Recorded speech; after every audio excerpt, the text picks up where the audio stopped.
తాకట్లో ఉన్న మీ బంగారాన్ని విడిపించి ఆ రోజు ఆన్లైన్ రేటుకి కొంటాం. Sharma gold company. నమస్కారం అండి ప్రేక్షకులందరికీ ఉగాది శుభాకాంక్షలు. ఈ పరాభవనామ సంవత్సరంలో ద్వాదశ రాశుల వారి జాతక ఫలితాలు ఏ విధంగా ఉంటాయో తెలుసుకుందాం. వివరించేందుకు ప్రస్తుతం మనతో పాటు ఉన్నారు భారతీయ శంకర పీఠం వ్యవస్థాపకులు, ప్రముఖ ఆధ్యాత్మికవేత్త, జ్యోతిష్యులు, బ్రహ్మశ్రీ అన్నవరపు తిరుపతి మూర్తి అవధాని గురువు గారు. వారితో మాట్లాడి రాశి ఫలాలు తెలుసుకుందాం. గురుగారు నమస్కారం అండి. ఓం శ్రీ మహాగణాధిపతయే నమః. మకర రాశి వారి జాతక ఫలితాలు ఈ పరాభవనామ సంవత్సరంలో ఏ విధంగా ఉన్నాయో తెలియజేస్తారా? కలౌ కలికృతాన్ దోషాన్ ద్రవ్య దేహ ఆత్మ సంభవః సర్వానుహరతి చిత్తస్థో భగవాన్ దేవకీ సుతః. భారతీయ శంకరపీఠం భక్తులకు, అశేష ప్రేక్షకులకు నూతన పరాభవనామ సంవత్సర యుగాది శుభాశీస్సులు, శుభాకాంక్షలు. ప్రధానంగా ఈ ఒక్క పరాభవనామ సంవత్సరంలో ఆ ఒక్క పేరులో ఉన్నటువంటి పరాభవం అనేటువంటిది ఏదైతే ఉందో అది ఏ మనిషి జీవితంలోనూ ఉండకుండా ప్రతి ఒక్కరికి కూడా ఆ భగవంతుడి యొక్క పరిపూర్ణ అనుగ్రహంతో ప్రతి కార్యమునందు కూడా విజయం చేకూర్చాలి అనే ఒక ఉద్దేశ్యంతో భగవంతుని ప్రార్థిస్తూ ఇప్పుడు ఈ పరాభవనామ సంవత్సరంలో ద్వాదశ రాశి వారి యొక్క ఫలితాంశములు ఏ విధంగా ఉండబోతున్నాయి అనేటువంటి విషయాన్ని మనం చెప్పుకోబోతున్నాము. ఉత్తరాషాఢ త్రయపాదం శ్రవణ ధనిష్టార్థం మకరం. మంచి జీవితం, చక్కటి యోగం, పట్టుకుందల్లా బంగారం, ఏది చెబితే అది కలిసి రావటం, చిన్న అనాలోచనతో ముట్టుకుందంత మసి. మకర రాశి వారికి ఎట్నుంచి ఎటు చూసినా చక్కటి యోగకాలమైతే ఉన్నది. కానీ మకర రాశి వారు ఆవేశము, అహంకారము, అహంభావము ఇలా సంబంధం లేని వాటిల్లో వేలు పెట్టి ఉన్న జీవితం ఎంత అద్భుతంగా ఉందో దానంతనియును కూడా బుగ్గిబాలు చేసుకునేటువంటి ప్రమాదము కూడా ఎక్కువగా ఉన్నది. వీరు ఎంతవరకు కూడా ధర్మగమనం, ఏ సమస్య, ఏ అడ్డంకులు మనకు రాకుండా, ఏ పరిస్థితులు మనం డామినేట్ చేయకుండా ప్రశాంతంగా మనం నడవాలి అనేటువంటి స్థితి, ఆలోచన రావాలి వీళ్ళకి.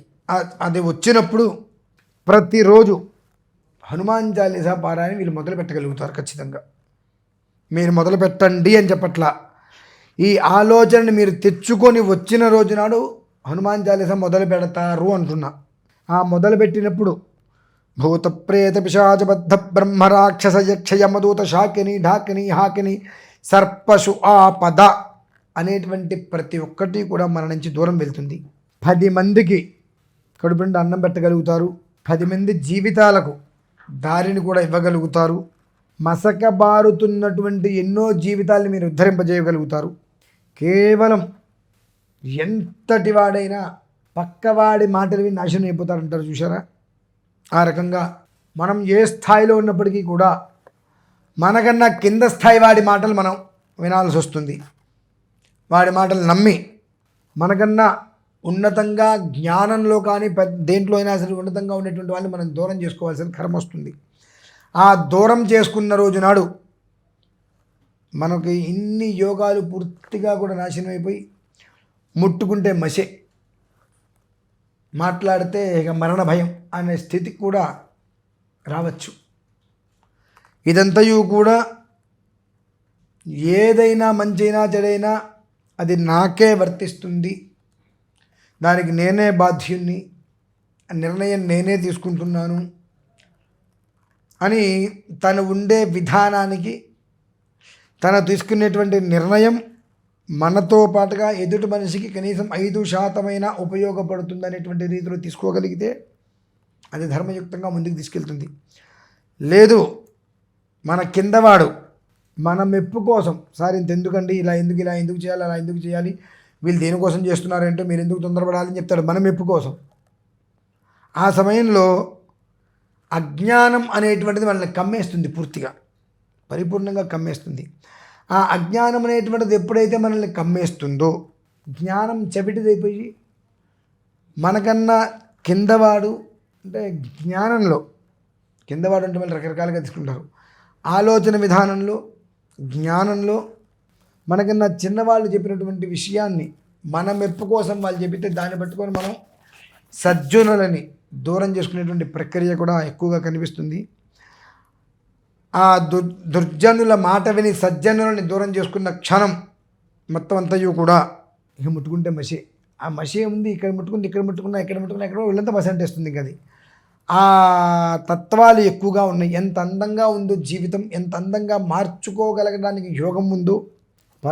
పరాభవనామ సంవత్సరంలో పరాభవం అనేటువంటి పదం రాని లేకుండా ఎంత అద్భుతంగా జీవితాన్ని మలుచుకోవచ్చు అనేటువంటిది చెప్పబడి ఉందో, అదే రకంగా అనాలోచనంతో చేసేటువంటి పనికి సదా ప్రాదుర్భావేషు సదా అనేకద పరాభవాలు పట్టం కట్టించుకొని పక్కన ఉండవలసిన పరిస్థితి ఏర్పడుతుంది.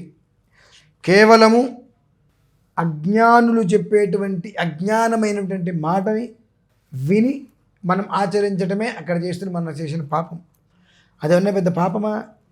ఒక ఐఏఎస్ హోదాలో కూర్చున్నప్పుడు ఇక్కడ మేము ఏది మాట్లాడినా అర్థం చేసుకునే పరిస్థితి ఉంటుంది.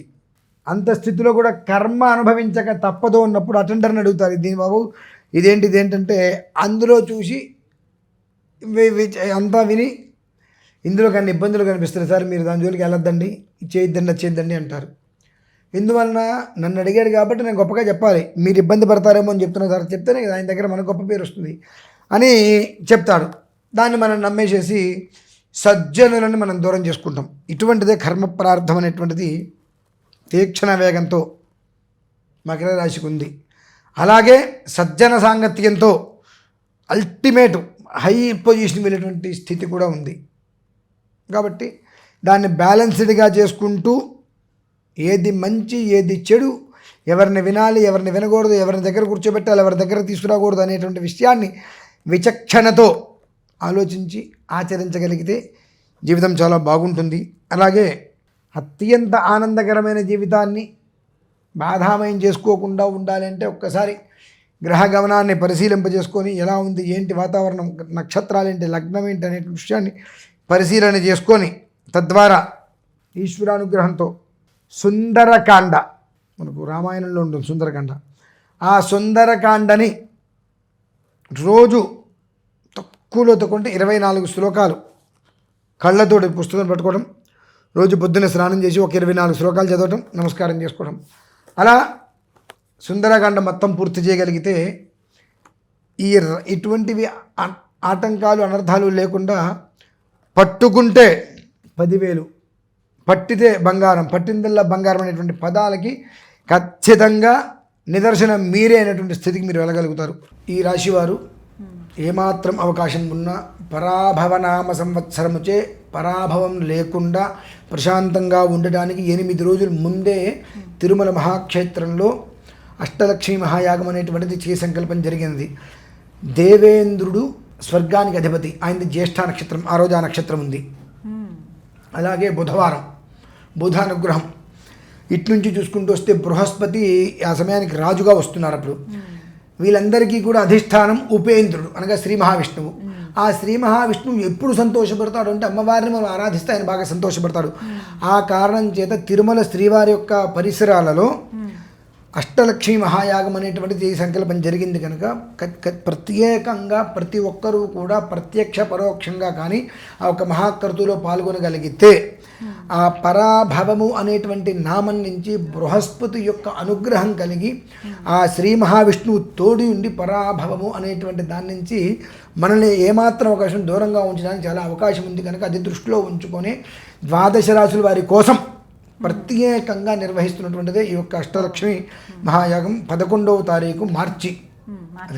అందరూ పాల్గొనొచ్చు కదండి, ప్రతి ఒక్కరూ పాల్గొనవలసిందే. 27 నక్షత్రాల వారు తప్పకుండా పాల్గొని తీరవలసిందే. దీనివలన వాళ్ళకి జరిగేటువంటిది ఆ రోజు నుంచే, ఎప్పుడో కాదండి, ఆ రోజు నుంచే యుగాదిలోపు రోజుకు ఒక రకమైనటువంటి ఆనందాన్ని వాళ్ళు చూడగలుగుతారు. అది మాత్రం నేను ఖచ్చితంగా చెప్పగలనమ్మా. 1,000,000 విప్పపూలతో హోమం చేస్తున్నా. అద్భుతం. మామూలుగా ఏదో 10 కిలో 10 కిలోలు కదమ్మా, 1,000,000 విప్పపూలతో ఎందుకు హోమం చేస్తున్నానంటే ఆ పరాభవన సంవత్సరం ఏ స్థాయిలో ఉందో తెలుసు కాబట్టి. విప్పపు అంటే మధుపుష్పం అంటారు, అమ్మవారికి అత్యంత ప్రీతికరమైనటువంటిది. ఆ అమ్మవారి ప్రీతికరమైనటువంటి పదార్థాల్లో అమ్మవారిని సేవించి తద్వారా శ్రీ మహావిష్ణువు యొక్క అనుగ్రహంతో రాజుగారి యొక్క ఆశీస్సులతో క్షేమంగా ఉండాలి అని ఉద్దేశ్యం. చక్కగా వివరించారు. ధన్యవాదాలు గురుగారు.